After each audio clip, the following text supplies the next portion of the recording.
Welcome, everybody. We've got Steve here, and we're going to talk Final Fantasy. Mhm. Both of us just did a pre-release this weekend. Yeah. I actually did two pre-releases. It Whoa. was the longest day of my life. I thought it'd be fun. I was like, oh, I'll go to the 10 o'clock. And then the 2 o'clock, I was at the local game store from, I think, like 9:30 until 8. And I was like, this was like a shift in a factory. I'm exhausted from playing Magic. I'm good Yeah. for a while. But what a fun time I had. Yeah. It was really fun. The point of today's show, we want to talk about the set. We want to talk about the Mhm. pre-release, the theme. I also just want to show off the greatest pull of my entire life. I bought two Whoa. at MSRP, and I pulled the black foil textured Japanese chocobo, which is amazing. even a matching chocobo in the basic version, which is still a little bit of glare here. I've got the poor man's just regular art, but it's still a great card. So we could talk collecting a little bit. I'm still like shocked. I didn't even film this because I was just like, filming pack openings can be kind of tedious and like rob the joy out of opening packs because you're sitting there like, what interesting thing can I say about the uncommon slot? It turns out not much. Right. But Steve, initial thoughts. So this set has really exceeded my expectations. I also did a pre-release this weekend with my son. We did a two-headed giant variant, which is where it's 2-on-2. It's like team tournament, 2 versus 2. So we each got a pre-release box and we each built a pre-release deck. So that was really fun because we basically got twice as many cards and built 2 decks, which is great. But yeah, this has really exceeded my expectations. I am like a mild Final Fantasy fan. I played, I think, 2 of the games and to completion, played a few other ones partway through. But yeah, somehow the theming of this just really got me. I mean, before the show started, we were talking about the box, but like you open this up and it's got the just the 16-bit, really surprising and amazing.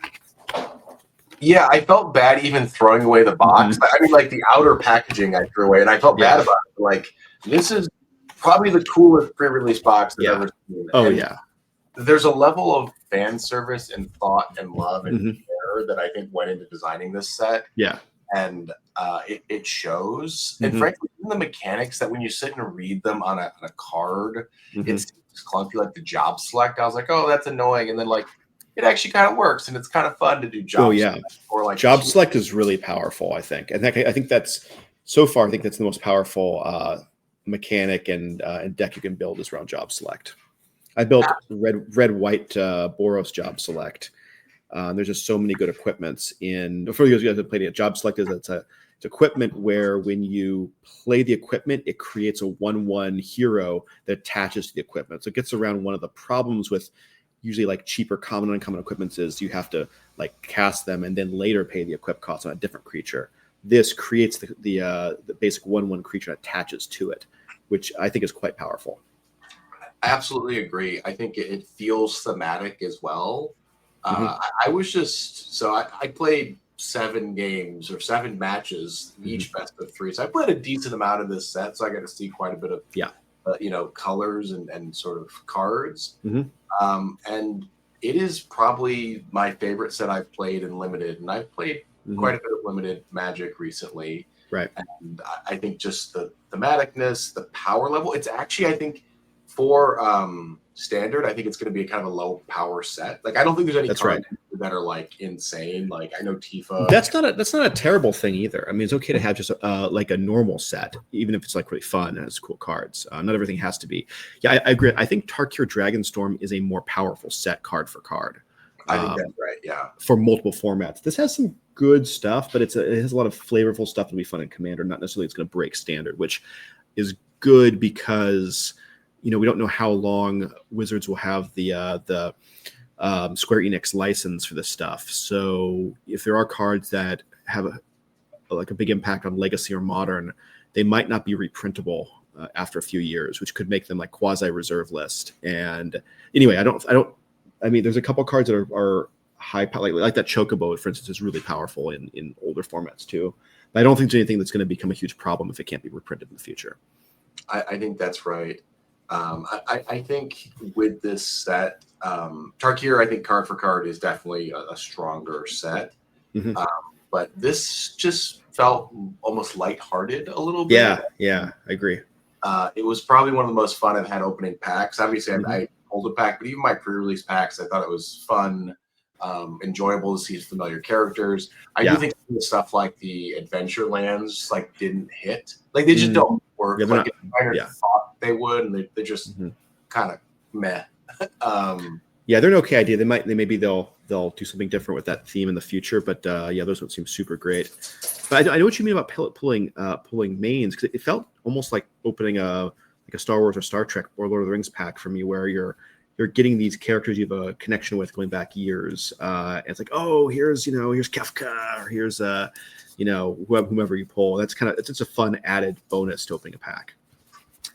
Yeah, I mean, I think going to this, I was like, oh, I'm not a huge Final Fantasy fan. I only played 7, 8, 9, 10, 10, 2, 12, 14, and a little bit of 15. I was like, oh, crap. I have also Tactics. And Yes. it turns out I played a lot of the Yep. catalog here. Yep. Also, suggestion of Wizards, if anyone's listening, which they're not, if you want to just print money, have a Final Fantasy Tactics secret layer. People will go bonkers. Well, it's being remastered and re-released for all modern gaming consoles in September, so I think there's a strong chance that they will be release Tactics cards before the end of the year. Yeah, I think there was some. They're only doing numbered one. Was this? I need to like go back and read the many articles written about that. But that would be awesome. It's just mainlined games. There's no 10-2 or 13 whatever 1 and 2, 2 and 3. I think one thing that seems to be true though is the allocation stores got for this does seem to be low, right? Mhm. So it seems like the initial wave was low. That was not kind of like internet rumor. No one really got as much as they wanted. And this is probably going to be, I don't know if this is intentional or just frankly like a licensing issue. Mhm. I also think that because the Spider-Man set is coming out, like I think this is going to be something with it. They will try to print more of it, but the waves will come late because you have queues at printing factories. And like you want to get out Spider-Man stuff, right? You want to get that stuff to print, as well as the whatever the UBB, whatever the next set is, Ultimate Universes. Avatar after No, Spider-Man? no. What's the next? Edge of Infinity is the in-universe set at the end of the summer. Yeah. They just like have a queue to get through, and so I think there will be a reprint of the non-collector stuff, but it probably for sure. The play boosters and I think the regular commander decks are going to be printed again. And I think collector boosters will be printed again at the end of the summer, but without the serialized cards. End of the year, like Christmas time, but without the serialized. I wonder if they'll do something like they did with Lord of the Rings, where there'll be like a special collector, like some nuance here. Because I thought they couldn't reprint, or they didn't print more. I'm not quite sure, but there'll probably be some first edition or second edition like distinction on the box that says it doesn't include serialized cards.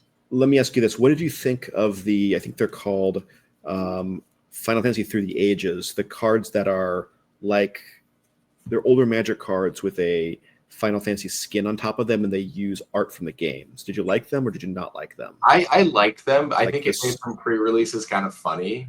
Yeah, it's very glary, but yeah. Like I had a guy that had the Ristic Study that I played against, and Ristic Study in like limited is like not very good actually. Yeah, right. But I think you think it's going to be like in Commander, it's like a destroyer of worlds, and here it's like, oh, it's fine. No, that's why that card Ristic Study was like 25 cents before Commander launched. It was a bulk card. Yeah, that card's controversial because it's got that PS2 screenshot from Final Fantasy X. Some people were like, "Oh, this is terrible. This just looks like a fan card." I mean, some of the stuff does look kind of funny where I'm like, this is just, I mean, it's nostalgia, right? It's like, this is just a graphic of like, I like this. I like Search for the Frozen, for the Frozen Esper from Final Fantasy VI. The pixel art I think looks good on there. It's an iconic early moment in the game. I think that's cool. Yeah. I got this one. I got Lightning Lone Commando, which is, it's a Mardu commander called Ishin from Kamigawa reskinned. And this I think is like art from the box or the manual or something. Looks kind of cool.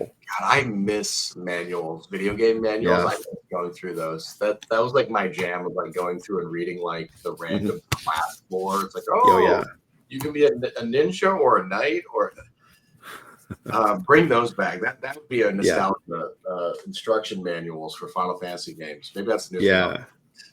It's like, Did you any other cool pulls that you got in your pre-release or your collector box? I got a Yuna, which was pretty cool, and I actually did pull a Vivi. Oh, that's actually one thing. Nice. Yeah. Maybe we'll do most underrated card and most broken card. I think most underrated card for me is Starting Town. Starting Town, I think, is a card that if you can pick it up, maybe you should, because it is.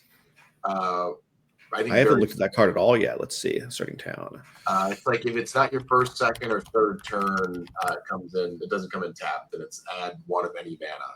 Oh, interesting. And you can pay a life. So you pay a life to add one of any color. This is very interesting. Yeah. So that's super underrated card that I feel like maybe, I don't know, a while back was like, oh, this is just another card, but like that I think that's underrated. No, that's very good. It's like it's like a slightly weakened City of Brass. Yeah. And then for me, broken card is Vivi. Vivi is awesome, but I think I don't know how long he'll last. I think he will be a CDH sort of staple. I don't play CDH. I'm really just a newbie. But like, I think he is incredible. He's very powerful in every format. Yeah, and I didn't realize that Vivi is such a popular character. There's some people in my pre-release who just love that character from Final Fantasy IX, which I've never played. Great game. Yeah, I didn't really realize that. Like, why? I mean, I still don't know why. But to me, I was like, oh yeah, he's a little black mage. I guess he's cute. He's like a little Jawa. Like it's similar to Jawa, right? Yeah. No, this guy at the term was like he's such a philosophical. Introspective story about this character. I'm like, oh, okay. It was important to my childhood. Apparently. Do you have an overrated or a busted card, an underrated card from your experience? Let's see.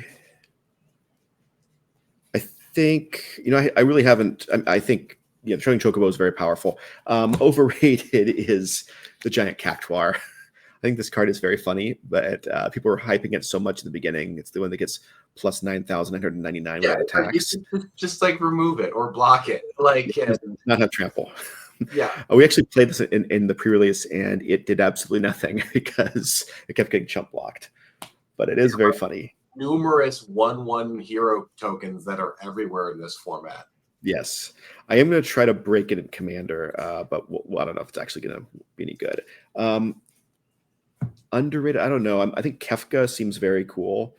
I mean, the art is also very good. I have so much glare here, but and he's double-sided. Yeah, Kefka seems like he seems like a nice. I actually really like the double-sided stuff. I wish. I don't know. It's annoying to take cards out of their sleeve. That's my only little complaint. Yes. It is annoying to take cards out of their sleeves. But he'll probably be a commander, so you can put him in a clear sleeve. Whenever Kefka enters or attacks, each player discards a card. Then you draw a card for each card type among cards discarded this way. This is good. Pay 8. Each opponent sacrifices a permanent of their choice. Then you transform Kefka. Then he becomes a flying 5/7.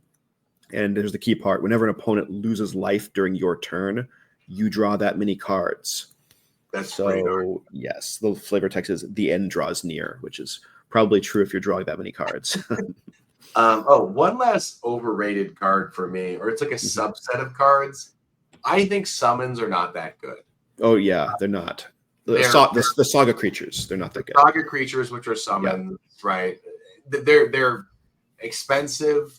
And like I didn't quite realize how the lore counter worked, where like when it hits the final lore counter, the creature disappears. You still get the effect. I was like, so you lose a turn. So really, like a lot of the 3 like lore creatures, you're gonna have around for like 1 turn to actually attack. Maybe you can. That's right. The commons and uncommons are quite weak, I think, actually. Yeah, and so that was interesting to learn how bad they are. This one is quite good. It's a mythic, so you're not going to see it very often. But Summon Knights of the Round. Oh yeah, I think that one's like some are like game enders. Like I think the Ultima is also like a game ender. Summon Knights of the Round has 5 lore counters. It's indestructible, and which does not mean that it doesn't still sacrifices it after the 5th stage.